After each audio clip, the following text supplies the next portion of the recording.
Hey there, everybody. So I'm going to demonstrate what this stress, tension, trauma release work looks like by doing it with myself, and I will step you through what I'm doing. Now, where I originally learned this, which is from Dr. David Berceli, he created something called tension and trauma relieving exercises, which included a whole bunch of exercises to do before you lie down and do what I'm showing you.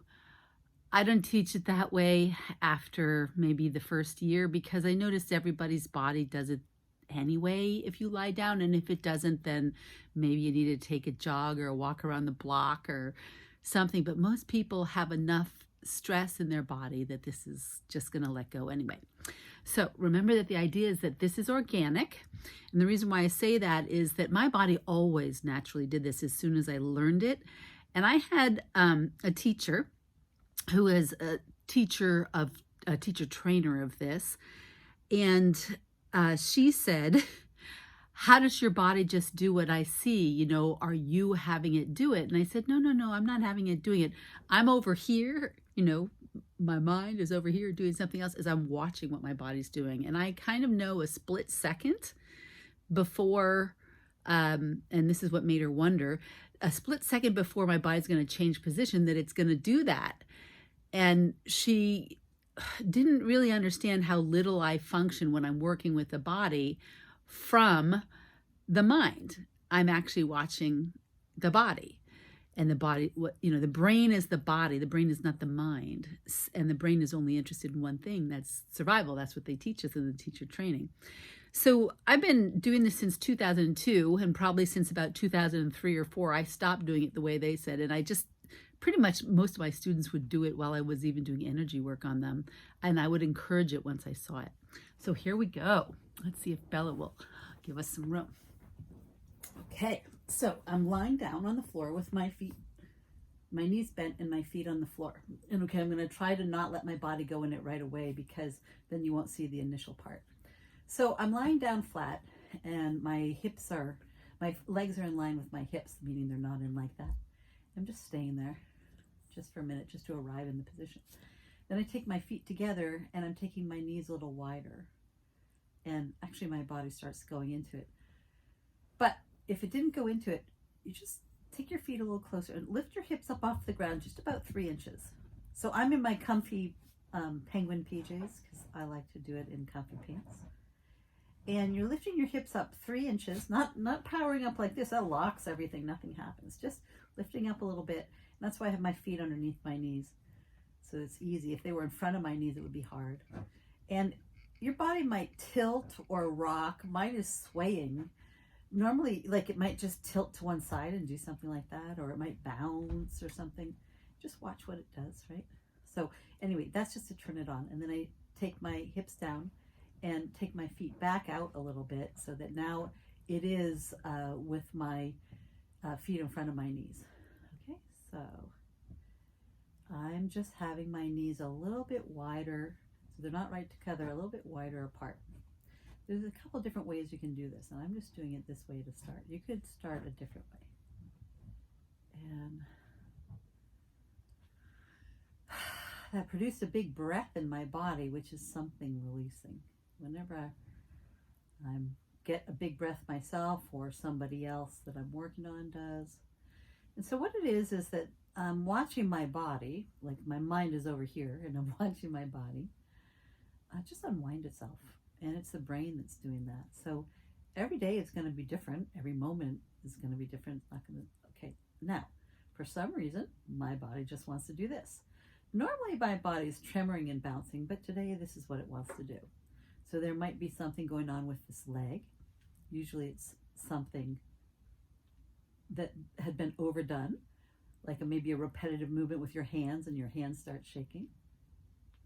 And then it said to stop. And then it wants to stretch like this. So today is a bit about stretching. Let's see where this goes. Okay. So now my body said to come back. And this time it wants to have the feet a little bit wider. So they're not like this, where I would maybe take my legs out like that. They suddenly want to go a little wider. Okay, now watch. Now, most people when they start don't get a lot of vigorous movement like I do. I did immediately, so it doesn't really matter. So what a lot of this is doing, and there are many more steps to this, but I'm just showing you a body that's done it a lot doesn't need those steps per se, but it's just unwinding certain muscles. It's releasing certain muscles that are affecting the nervous system, put it that way. And there's a muscle that runs from the back of the body across the insides and attaches on the inside of the thigh called the psoas. And that draws the knee to the chest.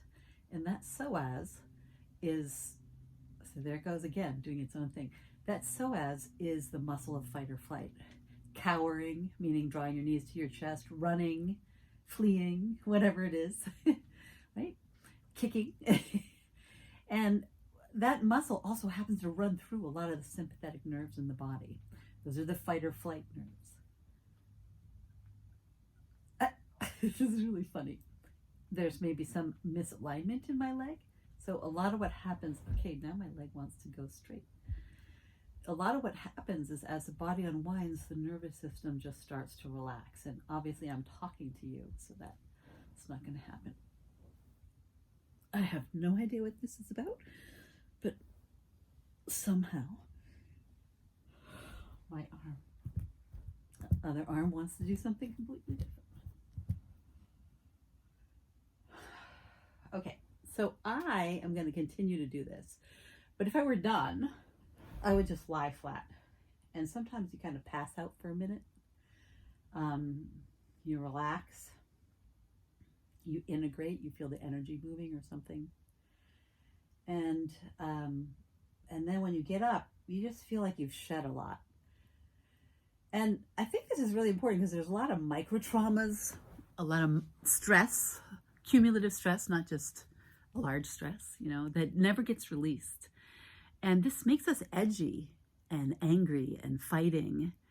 It can also lead to depression, all kinds of stuff. And so taking us out of this mode, the body already knows how to do it. So we're unwinding the nervous system back into the relaxation side of the nervous system, the parasympathetic nervous system, the way the body's designed to do it.